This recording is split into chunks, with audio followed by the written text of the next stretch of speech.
You are listening to School of Talk. We are creating a world where every child experiences the power of a great teacher. We believe education is the answer. It has the power to conduct change, improve lives, unlock ideas, create opportunities, and build connections. It's the single greatest investment we can make today to create a better tomorrow. That's why we're on a mission to train, inform, and inspire educators around the world. Each week, we dive into a topic related to education, teaching, and learning. Whether you're an educator by trade or an educator by spirit, we've got something for you. Open up your mind and get ready to soak in some new learning. Class is in session.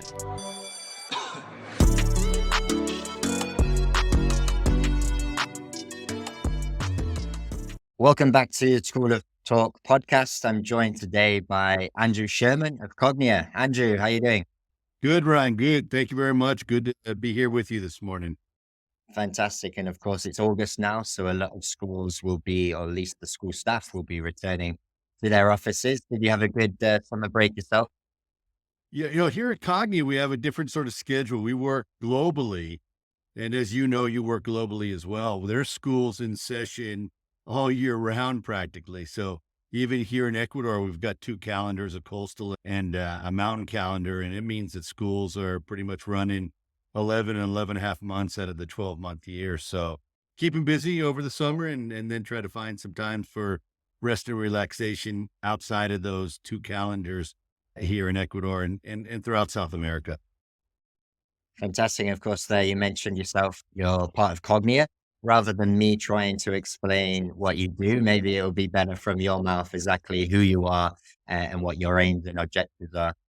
Yeah, Cognia is an accrediting agency, but we always say we're more than that. We're a strategic partner for school improvement because we offer a range of products and services that include professional development, professional learning, survey instruments, observation tools. So we really hope that we're part of school everyday operations, not getting involved in how things are managed, but really the things that they can use to make sure that they're on a path of continuous improvement. So we're involved in 94 different countries internationally, over 2,000 schools across the globe. And then really since we started in 1885 as part of an accrediting agency in the United States, Southern Association of Colleges and Schools, the vast majority of our schools, over 30,000 of them, are in the United States. But the international, I think, is something we've watched grow over the last 15, 20 years in significant ways as schools look for programs, services, external quality reviews so that they can ensure their communities that they're really progressing on, really working through academic success and student achievement. Great. And looking at it from more the international side of things, when, let's say, a new school does join us, have you seen any trends as to what areas in particular schools are usually most efficient in and where you can make the most sort of improvement?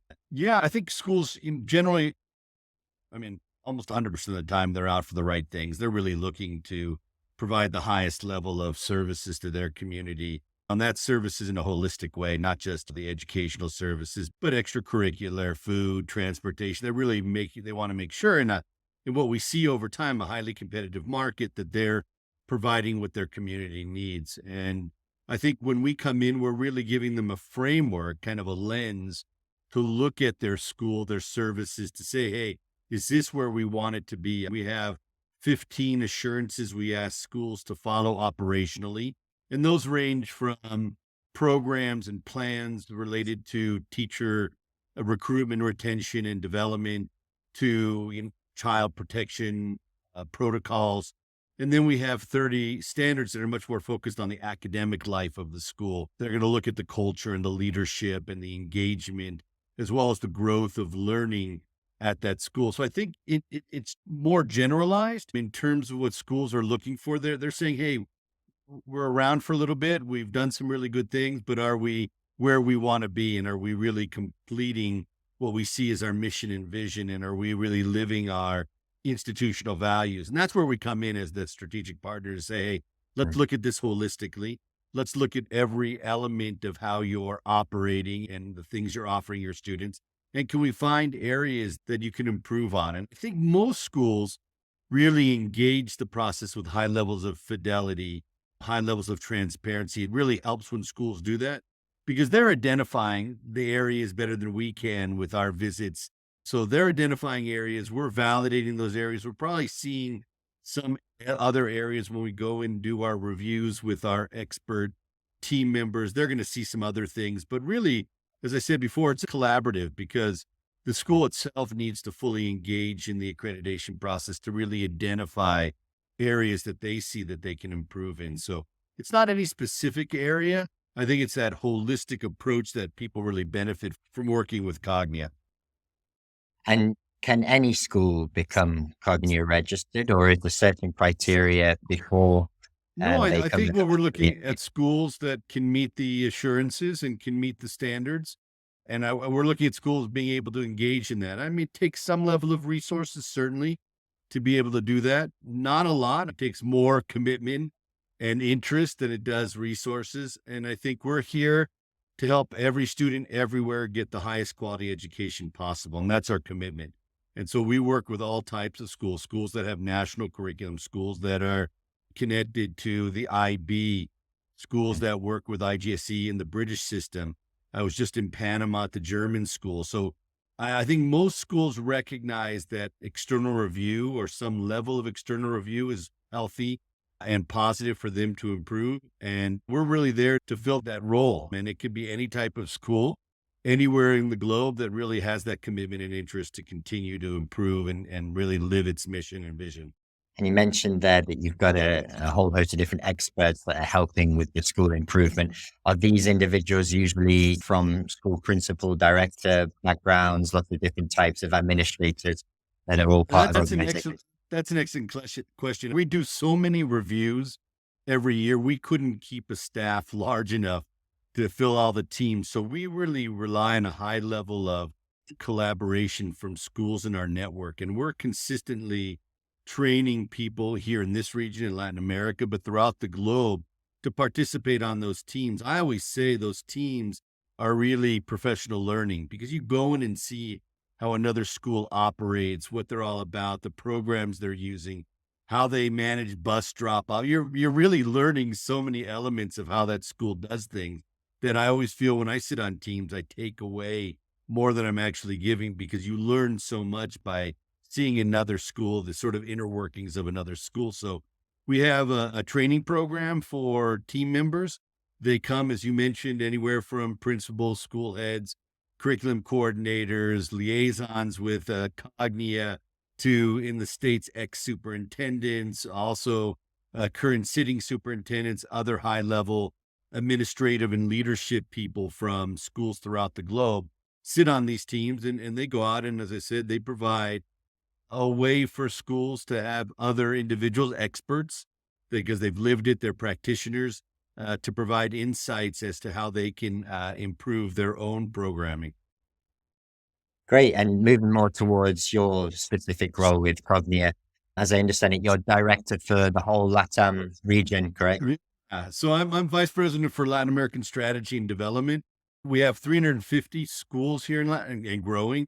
350 schools here in Latin America with a pretty extensive footprint. We're in almost every country here in South America, Central America, and the Caribbean. My role is to do the outreach, connect with schools, connect with people, explain what we do, onboard new schools, and we onboard schools all the time.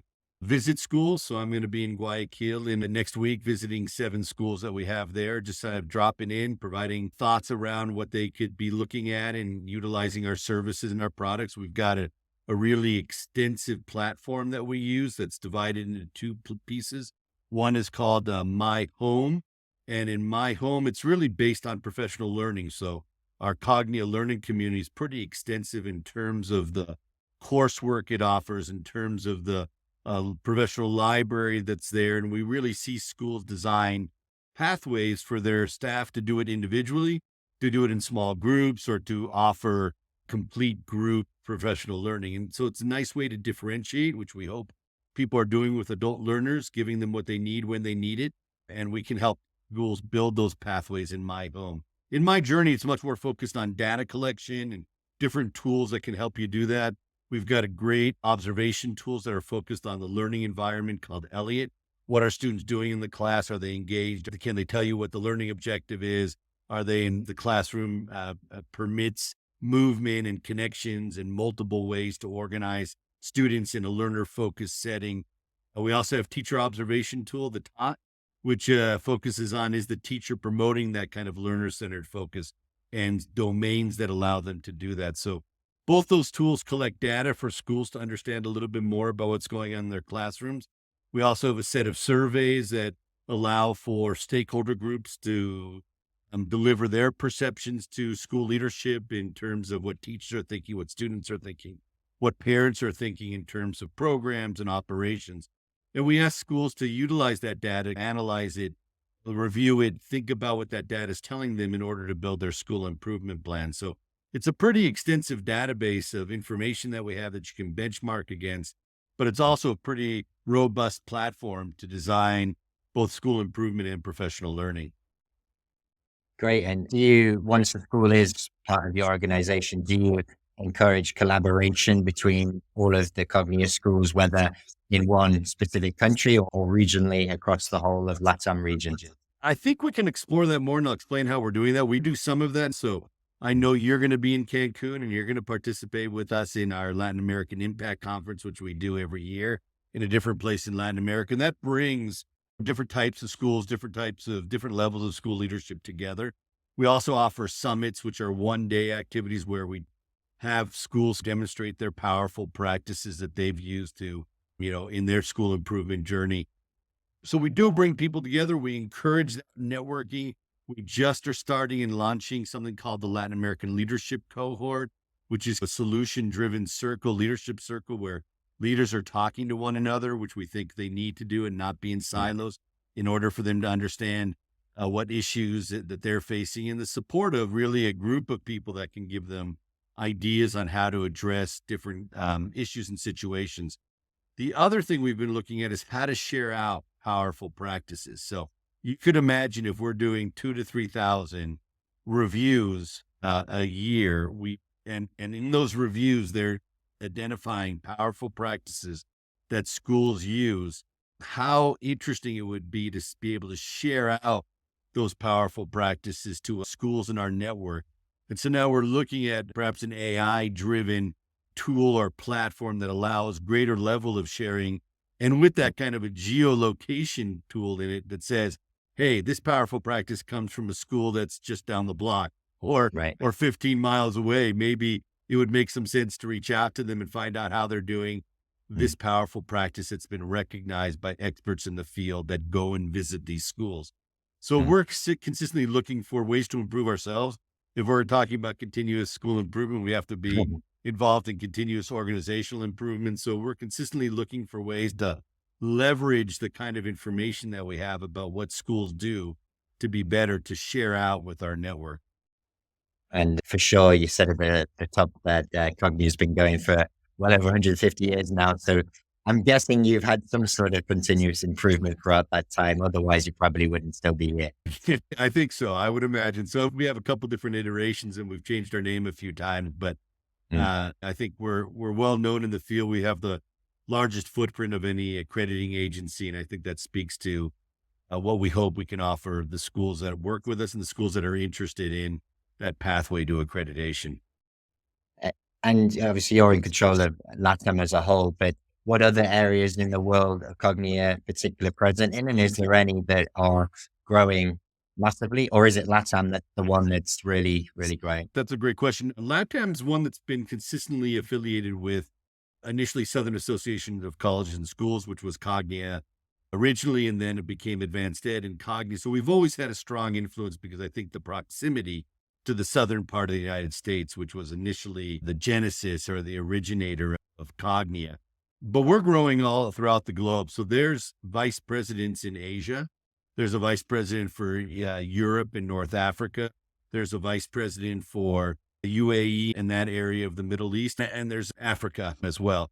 What we see generally that overall there's growth in the international school market. So if you look at ISC research, they'll point out the fact that international type schools, however we define them, because there's so many different ways to define them, but those types of schools that cater or market some level of internationalization of curriculum or student body, of their vision, whatever it may be, is a significant mover in the in overall private school markets. So we're seeing growth all over. Of course, in China and in Asia, you see a lot of it. Europe's pretty steady, and you don't see a lot of growth there. It's a little bit of a much more mature market, as you know.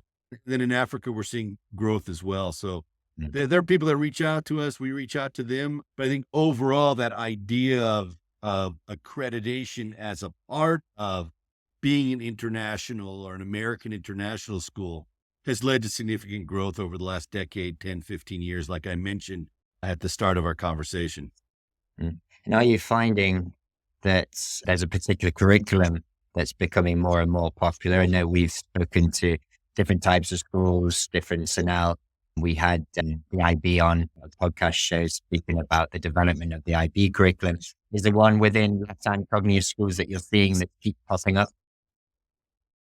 You're seeing an interest in some type of international curriculum, whether that's IPC, International Primary Curriculum, or IB, or stateside standards that are produced, Common Core, or Aero standards that were designed for international schools. So I think what we see is that there's an interest in what I would say much more unified. So a respect for and a continuation of whatever the national curriculum standards are, and then looking at how that would fit with some international standards or international programs, right?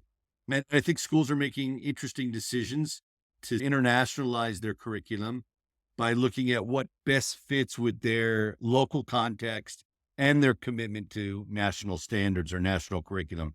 As most schools in Latin America and actually throughout the globe, there is some commitment to adhering to and complying with the national curriculum.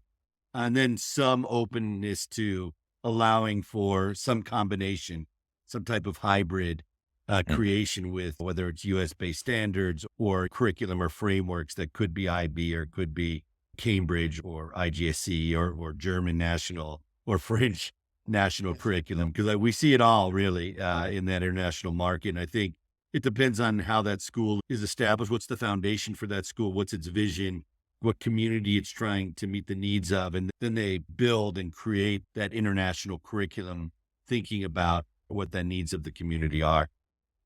And Cognia are able to pretty much serve all. Yeah, we work with all of them. So we always say we're agnostic when it comes to curriculum. We're not looking for any specific thing, but what we want to see is that when you've adopted a framework and you're working with a specific curriculum, that you're delivering it and it's producing the results that you want, right? So you deliver, you're measuring its results and you're making sure it's the results that you want. And if it's not, what are you doing to retrofit or redesign or add on or doing something that's actually about improving your delivery and execution of the program and framework that you've adopted? So that's what we're looking at, which is why it could be German school, why it could be a British school, why it could be a French school, or it could be a school that's designed around American US standards. So any of those we work with, because it's really this idea of processes and looking at data to help you drive decisions that you need to understand where you're at and where you want to go. Great. And in terms of our podcast guests, we always like to understand exactly your career trajectory, because ultimately we always find that a lot of people that have careers in education, whether that be in a school setting, leading a company that's selling into schools, we're all purpose driven because it ultimately links back to the children and the communities that they're building. So you don't have to go too far back, but certainly your most recent experiences into getting into Cognia. I won't bore you by going too far back, but I've been an international school head. So I've led Cognia schools for my whole career. So a school in Mexico City, a school here in Ecuador, a school in Brazil have all been Cognia schools where I've either led the first initial accreditation or a reaccreditation. And so it's always been part of my career to understand a kind of external review, what that means to a school and looking at quality standards and what's that mean to benchmark against those. So I've been able to do all of those. And then at a consulting firm that led to school creation and school startup. So it's always been part of my DNA to be in and around Cognia's work. I sat on Cognia's International Commission for 6 years, and then also did visits in probably in 12 to 15 different countries, and then served as part of my career as a consultant for Cognia, helping schools go through the accreditation process. So it's been a career very much intertwined with Cognia on lots of different levels until about a year ago, I took this position on. I'm very happy, very excited about what's been happening in Latin America in terms of our growth and our connection to schools. So things are going well. And why is it, obviously, your experiences there have always been in LATAM? What is it particularly about the LATAM region? I can understand having traveled a few places, but a lot of people listening might not actually have either traveled there or understand why the international education markets are great in LATAM. What has appealed to you over the course of your career?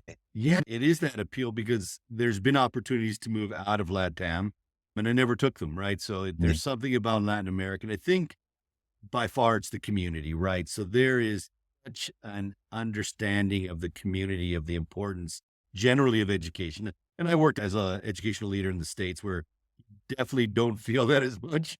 So the idea that education's important, that education's part of what builds this community, education's part of what builds a country, and most Mm. of Latin America is still in that building process, and the kind of impact that you can have both in your school and outside of your school. And I think, I'm a community builder. So once I developed the language skills, I think it was important for me to stay in the region because you don't have to have anybody mediate your message, right? A translator, like a wonderful secretary I've always come across, but I could deliver the message myself and work with that message in the communities that I participate in. I think that's powerful for a leader to be able to do that and to move between cultural contexts and feel comfortable with that. So, and in Latin America, it's large sort of geographic span, but there's a commonality in terms of language, certain aspects of family, the importance of time and balancing time and spending time with friends. So I think all of those were part of that long-term appeal that have kept me in the region for Mm. over 25 years. I really like that term, community builder. We use it at Teacher Aid sometimes when we're trying to identify different candidate personas. And of course, LATAM schools always have that challenge when they are recruiting. There's places like the Middle East, like parts of Asia, where the salary packages are enormously greater than what the LATAM schools are offering. But it's the community sense that it's hard to portray on a job post, on a digital job post. And it really takes the current staff sharing their experiences, individuals meeting the schools and getting a sense for what it is to work there. But usually it's the community builders that are often the most passionate educators. I always tell people when they come to when I did my recruiting, I'm not recruiting teachers anymore, but as you could imagine, as head of school, I did it for a number of years. And I used to tell teachers that it's very unique here in Latin America in a lot of ways. And you got to leverage it, right? Because you got to understand your context and your type of student. So I always just tell people my experience here in Latin America, as opposed to the States, where my other experience was that when you ask a question in the United States, students avoid eye contact because they don't want to be called on, right? But they're so social and gregarious in Yeah. these Latin American contexts and classroom that before you're even done with the question, hands are up, right? And they're talking and they want to talk and they want to share. And so I always tell teachers, you've got to leverage that. You got to build that into your lesson plans. They're not going to sit in a row for you. They're not going to be listening to you for 50 minutes or whatever the block of time is. You got to keep them moving and active. And if you do that, boy, you're able to really manage the environment in ways that are Mm. positive and take advantage of who they are as learners, and then really positive in terms of engagement and learning. And we had, I think that you mentioned you listened to Adrian's podcast, Adrian Ledge from JFK, who is also a Cognia school, I believe. Yeah, he was on the podcast explaining why he stayed at the same school for 34 years. He's from the UK and he's stayed in the same school and grown from being a geography teacher all the way up to the school director. And what a lot of focus their school places on is professional development and putting their new teachers or even their older teachers through different professional development schemes and courses. And I know from checking your website that this is another aspect of Cognia that you help with. What is it you do on the professional development front that's helping schools? Sure. Yeah. I mean, it's one of the, I think, premier benefits of being a member school, right? There's a full platform of different levels of professional learning, right? So I think I referenced it in my home. You can access libraries, you can access chat situations where you can post something and get feedback on it. And you can ask questions on that chat. You can also fully engage in what we call the Cognia learning community. And that really, I think, is beneficial for schools because they can build professional learning that's directly connected to our key areas for standards. We can cross-reference the standards to our professional learning offerings. So it really helps, I think, school to identify standards that they want to work on and then pull together material. And as I mentioned before, each school is able to identify, organize, and administer their own professional learning, right? So I could take Adrian's school in Querétaro, I know Adrian well, and I could say certain teachers need this course, or this individual teacher needs this course pathway. Or why don't we start with the entire school on asking critical thinking questions? Or why don't we start with the entire early learning staff on how to teach the reading process? These are all things that are available on our platforms. And then what's really great about it, it's not designed just to simply watch a video and ask questions. It's designed around application. So there's a quick little video prompt. Then the teacher needs to go through some type of planning around it, and then ultimately some level of reflection. And it's the school that actually says that everything was completed and offers the certificate. So we're there to guide them, make the offer, but the school is really managing the professional learning. And what we've seen is that when the schools are able to do it, they're able to really make sure that it's contextualized at that school, the type of learning that the adults, the teachers are going through, and it makes sense for where they're at in their journey. It makes sense for where they're at in terms of their learning goals and their institutional objectives. So they're able to manage that whole platform to benefit their teaching staff in terms of the learning that they're doing. And on top of that, as teachers submit evidence, that then can be used as evidence for that school in the accreditation process. So it's kind of a circular, it's an ecosystem of school improvement, professional learning, evidence collection, accreditation, all within that ecosystem. Yeah. And upon another facet of that, which you also have touched on, is assessment.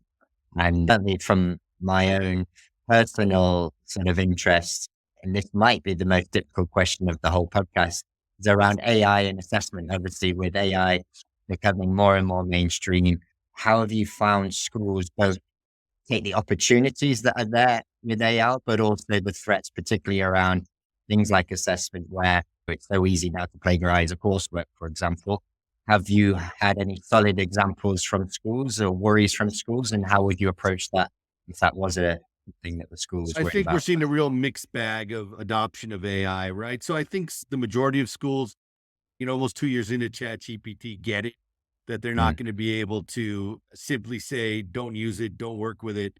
And I think schools have come around to understand a little around what we can do with it and how we can use it in positive ways. I think what we're looking for schools is to look for genuine alternative assessments in general, pre-AI, now with AI, that they're giving students an opportunity of voice and choice to demonstrate their own type of learning, exhibit what they've understood in different ways and different avenues, whether it's a podcast or a video or some sort of modeling. We're really hoping that schools are engaging in that kind of alternative assessment to collect learning data. And I think AI gives you a chance to both think about productivity and efficiency in terms of teacher planning and teacher prep and things like that, as well as giving students an opportunity, if they're guided and taught, like in everything else, how to use AI as something that can enrich their understanding, but ultimately doesn't think for them. And I think that's the message. We have to avoid letting the machine think for us and keep our own voice and our own thoughts, but recognizing that the machine in and of itself has a lot of information that it has inputted into it and it's working with, and actually can provide some benefit to us as we design our own projects, our own essays, our own ideas in writing or in video or in whatever format we want to share them in. So we can be AI influenced, but not AI operated. as individuals. And I think schools are playing with that. I think schools are generally, I think all organizations, so I'll speak to Cognia, we're now looking at kind of an organizational policy around AI and how we're going to use AI to help us in our processes too, because boy, machines can think pretty fast, but we're the creative, artistic, emotional elements that still AI and the machine can't capture. But what kind of things can we leverage the machine for that's going to make us more productive and efficient and beneficial to others as an organization? So we're going through that same process that schools are going through at Cognia. That's great. And I like that voice and choice. I hadn't heard of that before. It's quite a good way to put it. I was just reading out of our recording Richard Branson, because he was a dyslexic at school. Well, I guess he still is. It's like he's got an organization called Square Pegs, which is trying to help students that aren't able to succeed in the traditional assessment methods of schools. And I'll share the article with you because it's really interesting. But yeah, voice and choice, I like that. No, I'd like that. I think we're looking, I mean, part of our standards talk about student agency, talk about voice and choice, talk about design thinking, talking about different ways that students can feel empowered to design their own learning, right? Ultimately, we like the idea of teacher facilitator, teacher as guide, teacher as coach. You hear a lot of different things. I like teacher as choreographer. Right. Teachers are building that learning environment, putting the right resources in there and guiding the students so that ultimately the students are able to really think for themselves and mediate the environment to leave with some sort of understanding. Ultimately, I think we want young people to be protagonists of their own learning.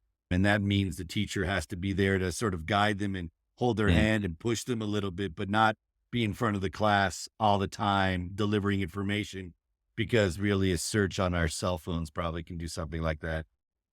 Exactly. Great. Well, Andrew, I've said it'll take half an hour. We've gone it slightly over that. So I really do appreciate your time. And thanks for featuring. It's been really useful. No, Ryan, it's been great to connect with you. I look forward to seeing you in a couple of months in Cancun. Great weather. Will be a great conference. If people are interested, they can go to our webpage and find out more about the Latin American Impact Conference on cognia.org. But it's been great connecting with you this morning, and I need to go look for my headphones. Great. Okay. We'll speak again soon. All the best. All right. Take care. Enjoy. Bye-bye.